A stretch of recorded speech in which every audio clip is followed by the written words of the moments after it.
Weeks ago, I was going through a stack of papers that most science channels never touch, buried deep in the preprint archives, the kind of research that quietly rewrites the rules before anyone notices. And there was one detail in a study published in early 2025 that stopped me cold, not because it confirmed what we suspected, but because it did the exact opposite. It demolished the most promising solution physicists had spent 2 years building, and almost nobody covered it. Here's what that detail implies. The James Webb Space Telescope has been staring into the earliest chapters of the universe, and what it keeps finding should not be there. Galaxies that look ancient, galaxies that look finished, galaxies that look like they had already lived entire lifetimes. They formed hundreds of billions of stars, burned through them, quieted down at a point in cosmic history when the universe was only 5% of its current age, 700 million years after the Big Bang. In a universe that is 13.8 billion years old, that is not early. That is almost impossibly early. Now, that alone would be a remarkable problem. But here is what makes it genuinely unsettling. We thought we had an explanation, a clever one, a physically reasonable one. And then that paper came along and showed that the explanation does not just fall short. It may actually make the problem worse. If that is true, then the framework we use to understand how galaxies are born, how stars ignite, how the large-scale architecture of everything we can see first came together, that framework has a hole in it, a significant one. And since every atom in your body traces its origin back to the stars inside galaxies exactly like these, that hole is not just an abstract cosmological puzzle. It is a gap in the story of where you came from. I am not done pulling at this thread. Subscribe to follow wherever the data leads.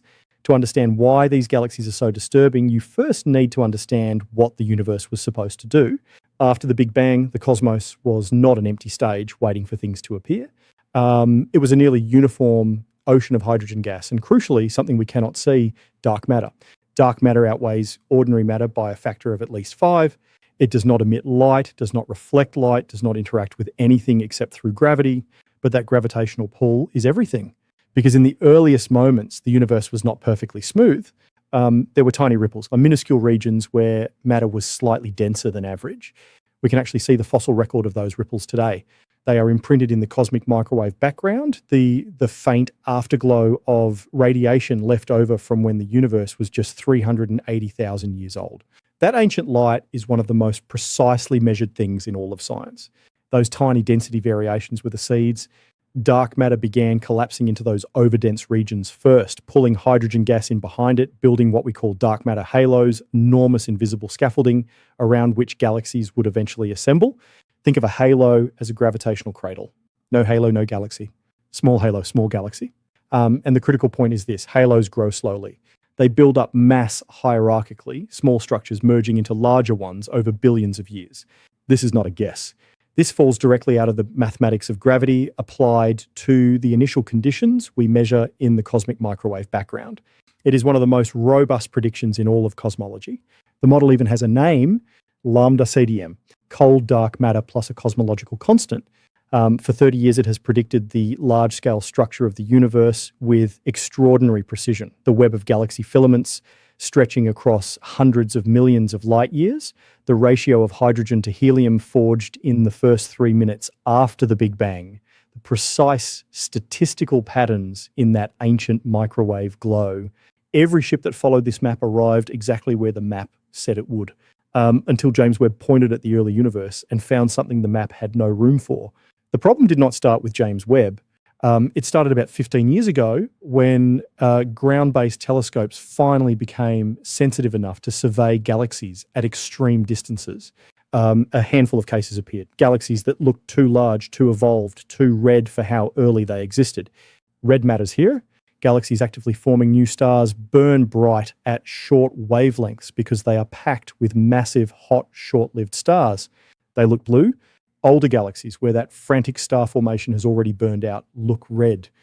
Finding red galaxies in the infant universe is like finding a retired professor at a kindergarten orientation. Technically possible, but requiring a very good explanation. Those early surveys were intriguing, but not conclusive. The data was thin enough that several alternative explanations could account for what was seen. In 2018, Charles Steinhardt and his team gave the attention a name, the Impossibly Early Galaxy problem, but the word impossible was doing rhetorical work more than scientific work. The cases were strange. They were not yet undeniable. Then James Webb launched in late 2021, and the word started earning its keep. What separates Webb from everything that came before is not just sensitivity. It is spectroscopy. Previous instruments could photograph these distant galaxies, but could not reliably decode their light. Webb can take that light and spread it across a full spectrum, measuring the precise intensity at every wavelength. That matters enormously because it closes off the escape routes. Dust inside a galaxy can mimic the red color of an old stellar population. It absorbs blue light and makes everything look more ancient than it is. Spectroscopy distinguishes between the two. The redness Webb confirmed in these galaxies is not dust. It is genuinely ancient starlight. Spectroscopy also locks down the redshift, the stretching of light caused by the expansion of the universe that tells us how far away and therefore how far back in time we are looking. These galaxies are not optical illusions produced by measurement ambiguity. They are real objects at the distances claimed. The most extreme confirmed case sits at a redshift of 7.3. That corresponds to a cosmic age of roughly 700 million years and 5% of the universe's current age. And the galaxy sitting there is not young and chaotic. It is quiet, massive, dun-forming stars. A dark matter halo far larger than our models say should have been possible in the time available.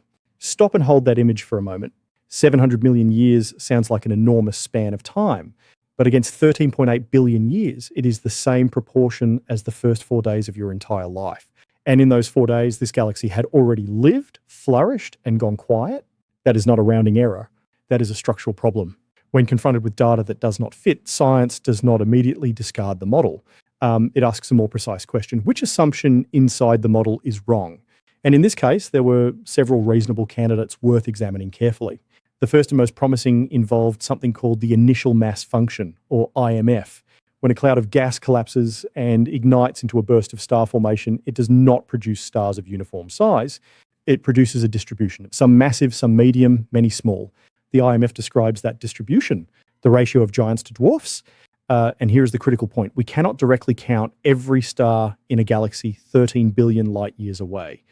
We see the total light output, and from that we infer the stellar mass, and from that we infer the dark matter halo mass surrounding it.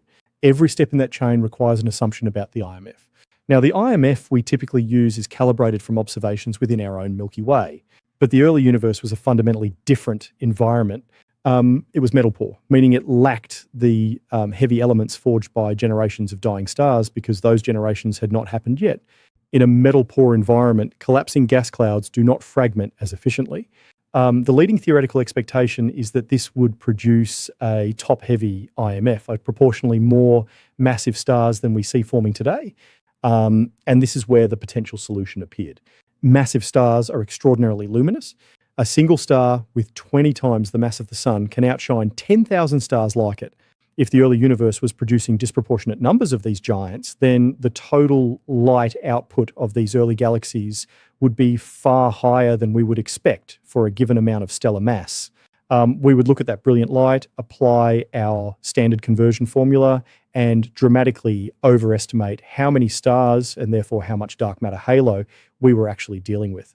The galaxies would not be impossibly massive. We would simply be misreading the light. This explanation was clean. It was physically motivated. It did not require modifying gravity or revising the age of the universe. It asked only that we accept the early universe was more extreme than our local calibrations assumed, which is hardly a radical demand. The second proposed solution focused on a different piece of the puzzle, the redness. If these galaxies stopped forming stars so early, something must have shut the process down. The leading candidate was quasar feedback. Supermassive black holes at the centers of young galaxies, consuming material at ferocious rates, can blast outward with enough radiation and particle winds to heat and expel the surrounding gas entirely. No gas means no new stars. The existing stellar population ages, reddens, and the galaxy goes quiet, potentially within a few 100 million years of its formation.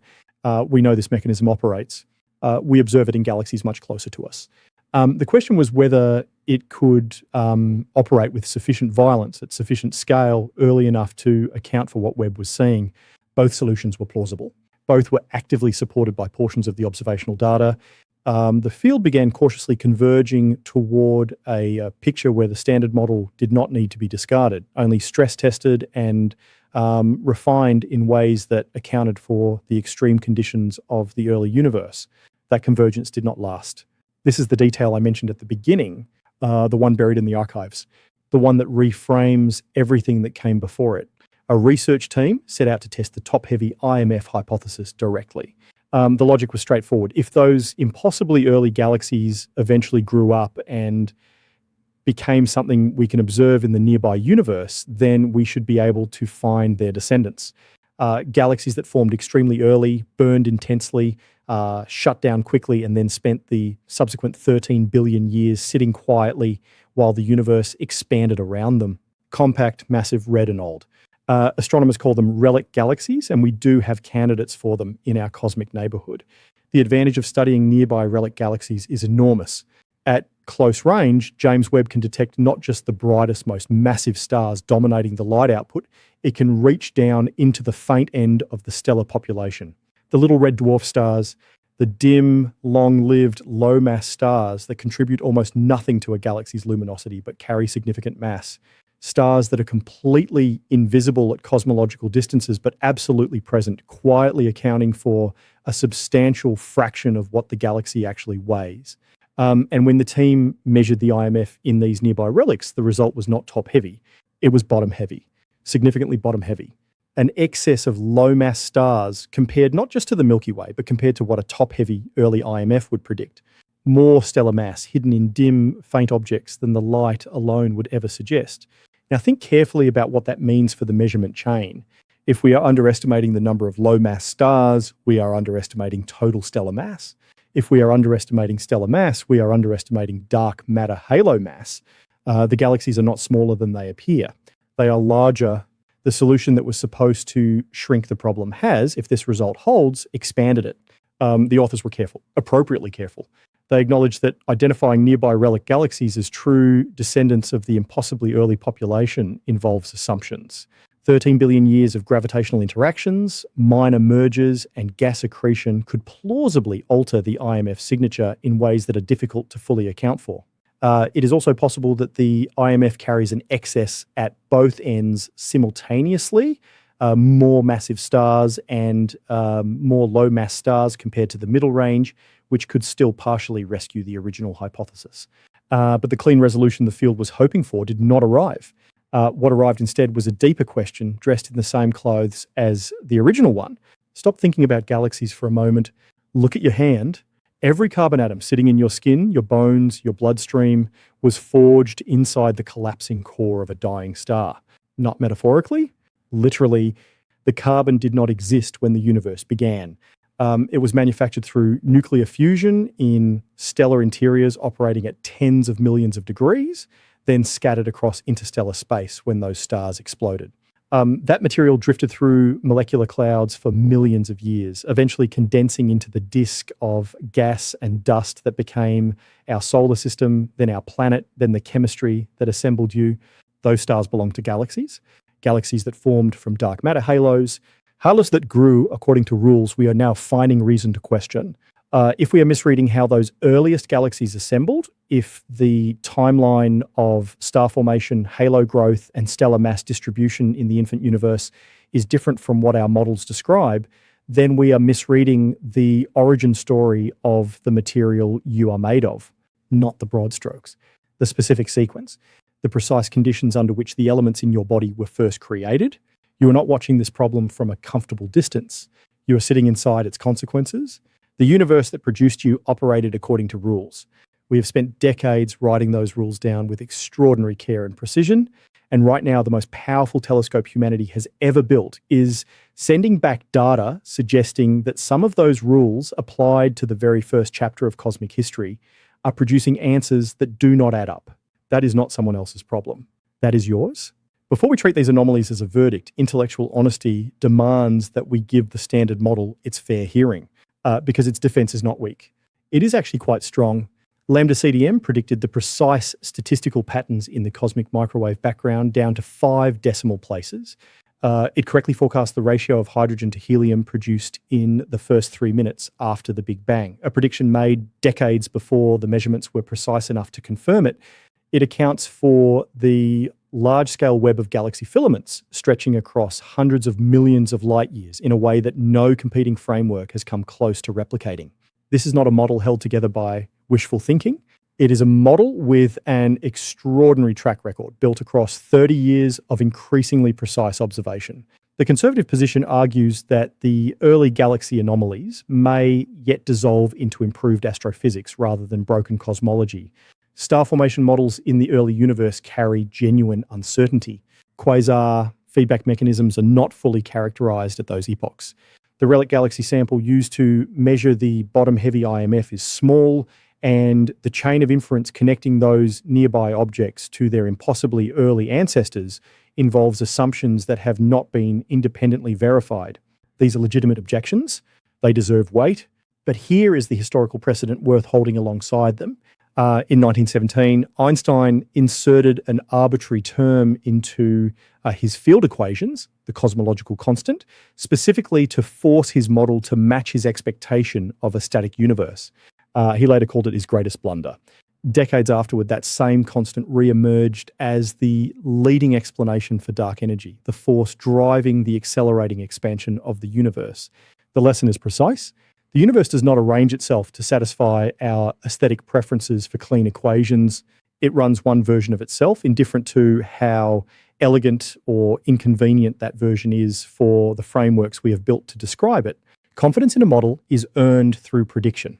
It is not a permanent shield against data. The questions are real, but so are the instruments being built to answer them. The Vera Rubin Observatory in Chile began its legacy survey of space and time in 2025.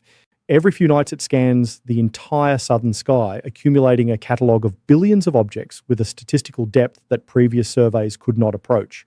If the distribution of early galaxy masses deviates systematically from Lambda-CDM predictions, Rubin's dataset will have the volume to make that deviation undeniable rather than arguable. NASA's Nancy Grace Roman Space Telescope, currently targeting launch in 2027, will conduct wide-field infrared surveys specifically designed to probe galaxy formation across cosmic time at depths and scales beyond what James Webb, with its narrow field of view, can efficiently cover. Where Webb looks deep into small patches of sky, Roman looks wide. Together they will produce a picture neither could generate alone. And James Webb itself is not finished. It carries enough fuel to operate well into the 1930s. Every additional year of observation adds confirmed cases, tightens the statistical constraints, and closes off the remaining interpretive escape routes one by one. By the middle of the next decade, these three instruments, operating simultaneously using independent methods, accumulating independent data sets, will have generated enough overlapping evidence to force a resolution. Not a guess, not a preference. A resolution grounded in data, precise enough to distinguish between a model that needs refinement and a model that needs replacement. The answer is coming. The only remaining question is which answer it will be. We've been mapping the universe for decades with the best instruments our civilization could build, and for most of that time, the map worked. Every prediction confirmed, every measurement consistent, the framework held. Then we built a telescope powerful enough to see the universe's first chapter directly. And in that chapter, there are sentences the map did not prepare us for. That is not a failure. That is precisely what science looks like when it is working correctly, accumulating observations that the existing model was not built to predict and refusing to look away from the discomfort that creates. The impossibly early galaxies may ultimately be explained within a refined version of the framework we already have. The IMF puzzle may resolve in ways that preserve the standard model's foundations while deepening our understanding of how the earliest stars ignited. Or the resolution may require something more fundamental, a revision to how we understand dark matter, star formation, or the very early conditions that set everything in motion. We do not know yet. And maintaining that uncertainty clearly without collapsing it prematurely in either direction is the only intellectually honest position available. Those galaxies appeared too early by every clock we have built. But perhaps the most important question is not why they appeared so soon. Perhaps it is what they are still waiting to tell us.